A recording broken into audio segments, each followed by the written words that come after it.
Islamabad press club में खड़े होकर कहा था कि बारी बारी सबकी बारी, सारे मरोगे, एक एक करके सब मरेंगे, ये आग तुम्हारे दरवाजे पे आएगी। आज मुझे मार पड़ रही है ना, एंजॉय करो, कल तुम्हारी बारी आएगी।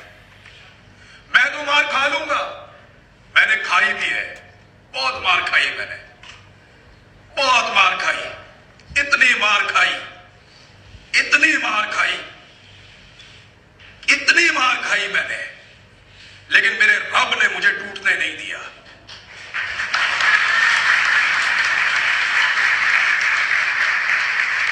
वो इतना ताकतवर है, वो इतना ताकतवर है कि उसने मुझे टूटने नहीं दिया।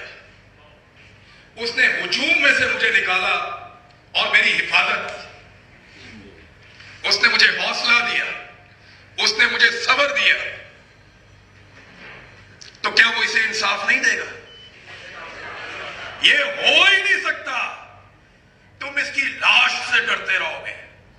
मैंने देखा उनको इसकी लाश से डरते हुए, मैं सच बोल रहा हूं। याद है ना वो DGISI और ISPR, वो दोनों बैठे थे इकट्ठे। खौफ देखा आपने उसकी आंखों में, अरशद की लाश का खौफ, उसकी बात का खौफ। मुझे याद है वहां भी बहुत सारे लोग थे, वो कहते थे इसको वो छोटे कब्रिस्तान में ले जाओ, वहां जनाजा पढ़ाओ और दफना दो। मुश्किल था ये फैसला करवाना कि इसको हम फैसल मस्जिद ले जाएंगे। ऐसे लोग हैं, लेकिन ऊपर मेरा रब भी तो है ना। मैंने आज तक कभी किसी के जनाजे में लोगों को ऐसे बिलकते हुए नहीं देखा। या मैं सुन रहा था, अरशद शरीफ कह रहा था मुझे पता ही नहीं था लोग मेरे से इतना प्यार करते थे। भाई तुझे वाकई नहीं पता था, इसको वाकई नहीं पता था। प्यार तो लोगों ने इसको किया जब मैंने देखा। लोगों ने इसको अपने सर का ताज बनाया, इसके लिए घर घर में मातम हुआ। मैंने लोगों की आंखें बहती देखी।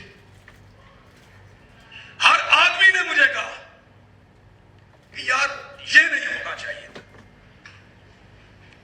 सबसे कीमती आदमी मारा है इन्होंने। मैं यहां कुछ वो लिखकर लाया था, मुझे याद ही नहीं रहा। मैं आपके साथ कोई और बात करना शुरू। पाकिस्तान पे कब्जा हो गया, हम सबको ये बात याद रखनी पड़ेगी। 70 साल से कब्जा है उस मुल्क के ऊपर, 70 साल से। ये कब्जा हम सबको मिलकर छुड़वाना पड़ेगा, और ये कब्जा एक दिन छूटेगा। क्योंकि देखिए, जो एक दिया जलाया था ना अरशद शरीफ ने, जो बात इमरान खान ने भी कही, जो बात हम सबको भी समझ आई, वो ये है कि पाकिस्तान का असल प्रॉब्लम क्या है और वो किधर है। आज हर पाकिस्तानी जानता है कि मसला है क्या। हमें लोग मिलते थे सड़कों पे, वो पहले कहते थे कि क्या बनेगा भाईजान, कोई अंदर की खबर दें, हमें बताएं क्या बनेगा, क्या होगा। अब नहीं पूछते, अब लोग हमें बताते हैं। वो बताते हैं कि ये मसला इसने किया, ये जिम्मेदार है, ये हम है, सबको पता। और ये कमाल है इस दौर का जिसमें हम जी रहे हैं। इनकी शिकस्त लिखी जा चुकी है। मैं 8 फरवरी से पहले अपना काम शुरू करना चाहता था, मुझे इन्होंने धमकाया, हम तुझे फिर उठा लेंगे। मैंने कहा छोड़ा क्यों, फिर हम तुझे फिर उठा लेंगे, निशाने इबरत बनाएंगे। फिर पता नहीं इनके दिमाग में हर चीज पैसे से चलती है। पैसा ले लो, पैसा ले लो, कहां ले जाऊंगा पैसा मैं तो अपना काम करूंगा भाई, जो मुझे आता है। तो मैंने अपना काम शुरू किया, इन्होंने फिर पकड़ा, मैंने फिर किया, फिर पकड़ा, मैंने फिर किया। 10 मरतबा इन्होंने गिरफ्तार नमस्कार किया, मैंने वापस आके फिर अपना काम किया। 8 फरवरी की सुबह मैं वोट डालने निकला, सिर्फ एक जिद थी कि एस्टेब्लिशमेंट को शिकस्त देनी, और कोई नहीं। कौन जीतता कौन हारा ये अलग बात, एस्टेब्लिशमेंट को शिकस्त देनी। खुदा की कसम, हर आदमी एस्टेब्लिशमेंट को शिकस्त देने आया था। लोग निकले थे उनको हराने के लिए। मैं शाम 4 बजे तक सड़कों में घूमता रहा।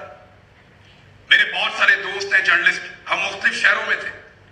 मैंने सबको फोन करके पूछा क्या सिचुएशन है, क्या सिचुएशन है, क्या हो रहा है, मुझे तुम बताओ।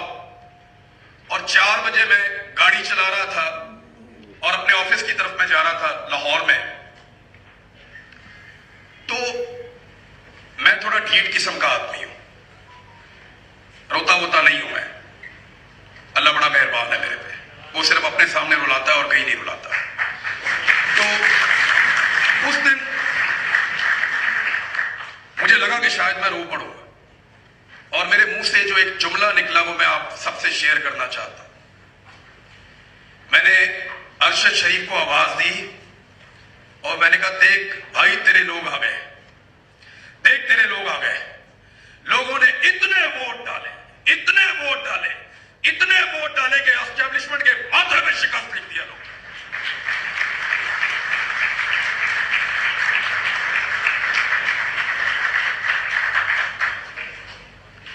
इंसाफ तो होगा, आज नहीं होगा तो कल होगा, कल नहीं होगा तो परसों होगा।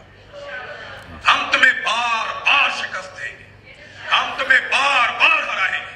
अब तुम हारने की आदत डाल लो, ये लोग तुम्हें नहीं छोड़ेंगे, ये तुम्हारे पीछे आएंगे, ये तुमसे हर वो बात पूछेंगे जिसे तुमने इस मुल्क में पूछना गुनाह बना रखा है। तुम हमें पाकिस्तान से निकाल सकते हो, पाकिस्तान को हमारे अंदर से नहीं निकाल सकते, वो हमारे अंदर रहता है।